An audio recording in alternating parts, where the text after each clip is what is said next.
27 ஏக்கர்ல 700 கோடி ரூபாய் செலவுல 7-8 கோபுரங்களோட மிடில் ஈஸ்ட்ல மிகப்பெரிய ஹிந்து டெம்பிள் ஒண்ணு கட்டிட்டு இருக்காங்க. கட்டி முடிச்சிட்டாங்கன்னே சொல்லலாம்.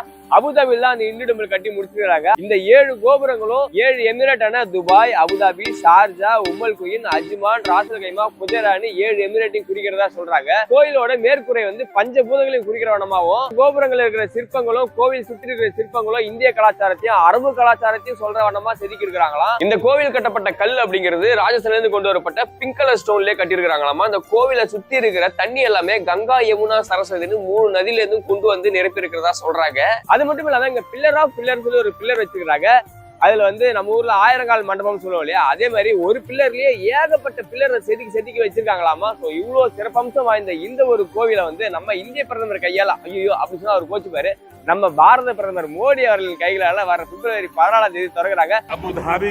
ஆனா மோகனு, பிப்ரவரி 14 அப்படிங்கிறது காதலர் தினமாச்சே, போய் அன்னைக்கடா அந்த கோயிலை திறக்கிறாங்க அப்படின்னு நீங்க என்கிட்ட கேட்கறது புரியுது.